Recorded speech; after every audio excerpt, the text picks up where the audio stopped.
जदयू के राष्ट्रीय परिषद की बैठक समाप्त हो चुकी है और 2 दिनों तक राष्ट्रीय कार्यकारिणी और राष्ट्रीय परिषद की बैठक हुई है और इस बैठक को आप यह कह सकते हैं कि देख करके लोगों का जोश हाई है और यही वजह है कि पूरी पार्टी ने मुख्यमंत्री नीतीश कुमार जो जदयू के सर्वमान्य नेता हैं उनको अधिकृत किया है कि वो देश में विपक्षी एकता को मजबूत करें और लगभग यूँ तो जदयू का दावा है कि 30 राज्यों में उसके संगठन हैं, लगभग 21 से ज़्यादा राज्यों के प्रतिनिधि यहाँ पे मौजूद हैं। आप जम्मू कश्मीर से हैं, पंजाब से हैं और सीधे इनसे बात करते हैं।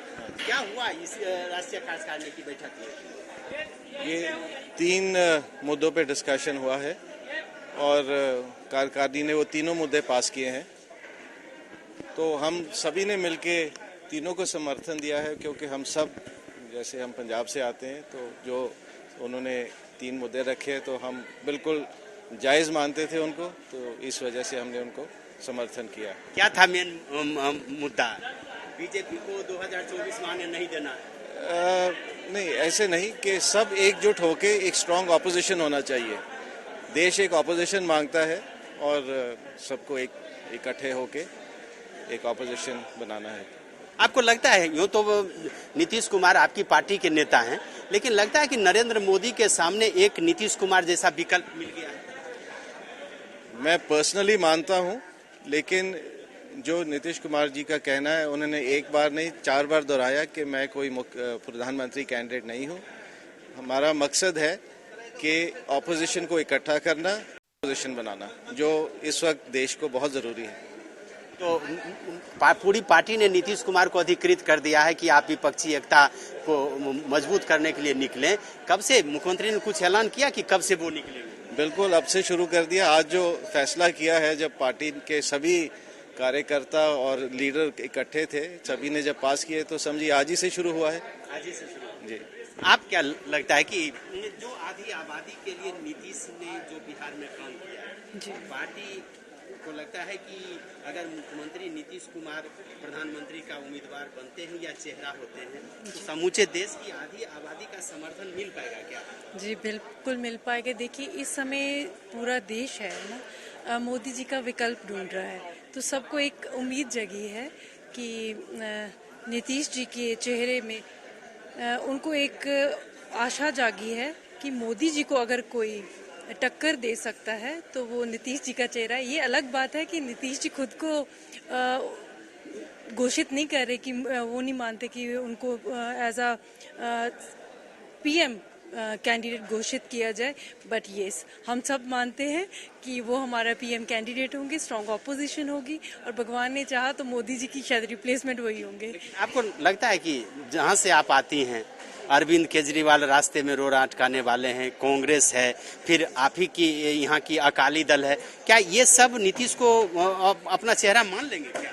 देखिए, ऐसा है, पंजाब का इतिहास अगर आप देखेंगे तो वहाँ पे पहले रवायती जितनी पार्टियां थी उन्होंने सबको ट्राई किया, चाहे वो अकाली दल थी क्योंकि उनका गठबंधन है बीजेपी के साथ, उसके बाद कांग्रेस आई। अभी पंजाबियों ने मौका दिया अरविंद केजरीवाल को क्योंकि उन्होंने कहा था कि मुझे एक मौका दिया जाए, बट लोग अभी बिल्कुल नाखुश है वहाँ पे। आपने देखा होगा बाई इलेक्शन हुए और उसमें बुरी तरह से जो है उनका कैंडिडेट हारे हैं। तो अभी पंजाब के लोग हैं, उनको एक नया विकल्प चाहिए, सच्चा सुच्चा चेहरा चाहिए, तो नीतीश जी से बेहतर कोई लीडर है ही नहीं। मतलब नीतीश जी के मैदान में आने से एक तरह से कहिए कि हाई हो गया है मॉरल जदयू का। जी, लोगों को बहुत उम्मीद जागी है और सबके जो है मतलब जागृति आ गई है लोगों को। कब एक ही हम सब चाहते हैं लोग कि नीतीश जी को आगे कर उनको लीडर हम एज अ पीएम कैंडिडेट घोषित करें और स्ट्रांग ऑपोजिशन तो बनाई, आने वाली 2024 इलेक्शन में उनको हम तो पीएम बना देखना चाहते हैं। मैं तो ये ऐड भी करना चाहता हूँ कि जैसे कि आपने इनसे सवाल किया है, सो जब से नीतीश जी ने ऐलान किया और भाजपा से तोड़ा है, जो नेता लोग हमारे साथ जुड़ते नहीं थे आज खुद फोन कर रहे हैं कि बहुत अच्छा है, हम आपके साथ हैं, चलिए। और आप एक और आपने सवाल पूछा था, क्या नीतीश जी को पंजाब में एक्सेप्ट करेंगे? मैं बिहार का एक इतिहास बताऊं, जो मैं सिख हूं और जो सिख पंथ जिन्होंने स्थापित किया 10वें पातशाही गुरु गोविंद सिंह जी, उनकी जन्मभूमि कहाँ की है? पटना साहिब बिहार, और कर्म भूमि पंजाब। बिहार से जाके उनका बचपन यहाँ व्यतीत हुआ पंजाब गए तो वहाँ उन्होंने सिख पंथ स्थापित किया। तो हमारा जो कनेक्शन आज से नहीं सदियों से है और बहुत स्ट्रांग है। हम तो सिख उन्हीं की वजह से है, यहीं से गए हैं बिहार से। तो ये है करिश्मा, जदयू के नेता कार्यकर्ता का मनोबल ऊंचा है और ये पंजाब के हैं। आप समझ सकते हैं कि पंजाब के लोगों के मन में भी ये है कि कहीं न कहीं नीतीश कुमार एक बड़े चेहरे के रूप में हमारे सामने आए। हमारे साथ झारखंड के हैं, सांसद हैं और सबसे बड़ी बात क्या हुआ, राष्ट्रीय कार्यकारिणी की जो बैठक हुई, आप लोगों ने नीतीश जी को अधिकृत कर दिया है विपक्षी एकता के। आप झारखंड से आते हैं, लगता है कि वहाँ भी जो विपक्ष में यानी कि बीजेपी के खिलाफ जो दल है वो एकजुट हो पाएंगे? एकदम 100% एकजुट हो पाएंगे और उसके बाद एक साथ इलेक्शन लड़ेंगे, एक साथ काम करेंगे। सभी लोग हमसे बोल रहे हैं आइए आप नेतृत्व करिए, सबको मिलाइए, सबके साथ बैठक करिए, प्रदेश स्तर पर बैठक करिए, जिला स्तर पर करिए, प्रखंड स्तर पर समन्वय बनाइए। हम लोग सब आप एक साथ मिलकर काम करेंगे। लेकिन आप जो आपको लग रहा है कि अभी तक नरेंद्र मोदी के खिलाफ कोई विपक्ष का बड़ा चेहरा नहीं था। नीतीश आज भी राष्ट्रीय परिषद की बैठक में लगातार बोलते रहे कि वो उम्मीदवार नहीं है। आप लोगों ने अधिकृत कर दिया कि विपक्षी एकता में को आप मजबूत करिए। अरविंद केजरीवाल जैसे लोग हैं, आप कांग्रेस जैसी बड़ी पार्टी है, फिर शरद पवार जैसे लोग हैं, शिवसेना यानी कि ममता बनर्जी हैं। लगता है कि खास करके खीरू महतो को कि नीतीश कुमार सबको एक मंच पर ले आए। एकदम 100% है। नीतीश कुमार हर दल के लोगों को एक मंच पर लाएंगे और एक मंच लाकर और सब अगले वाला 2024 का इलेक्शन होगा, एक साथ लोग लड़ेंगे। तो ये है, अब खीरू महतो थे, झारखंड से सांसद रहे। आपको क्या लगता है कि जो राष्ट्रीय कार्यकारिणी में जो फैसला लिया, विपक्षी एकता को यानी कि विपक्ष के नेताओं को एकजुट कर पाएंगे क्या नीतीश कुमार? ये 100% पूरा विपक्ष एकजुट होगा और हमारे नेता कल ही से उस मुहिम पे निकलेंगे।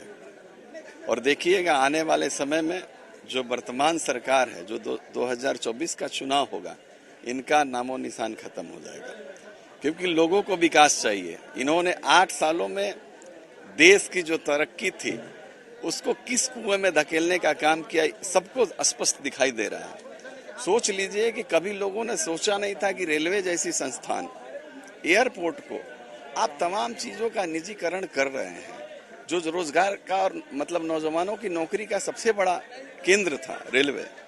और उसी तरह से आपने जो अग्निवीर योजना लाई है, हम लोगों ने कल भी राष्ट्रीय कार्यकारिणी में इसकी भर्त्सना की थी, आज भी राष्ट्रीय परिषद में इसकी हम लोगों ने पुरजोर निंदा की है कि पुरानी जो बहाली प्रक्रिया है सेना की, उसको बहाल की जाए।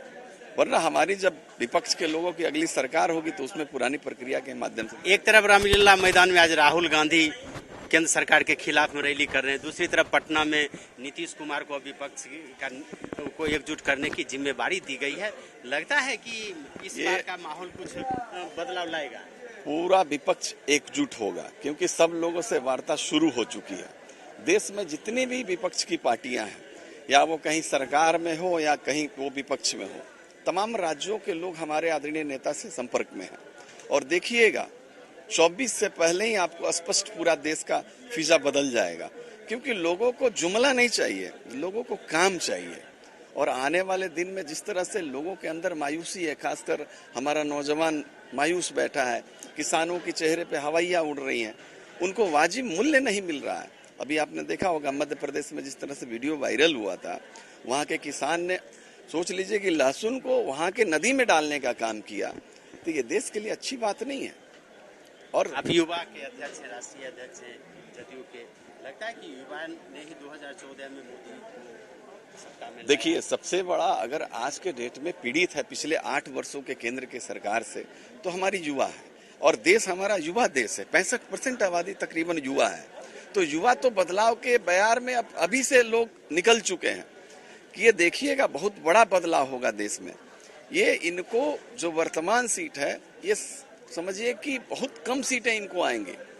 तो ये जदयू के जो नेता हैं, कार्यकर्ता हैं, इनका मनोबल हाई है और इनको लगता है कि कहीं न कहीं नीतीश कुमार विपक्षी एकता को मजबूत करने में कामयाब होंगे और आने वाला जो 2024 का चुनाव होगा उसमें नरेंद्र मोदी के खिलाफ एक मजबूत चेहरा देश के सामने होगा।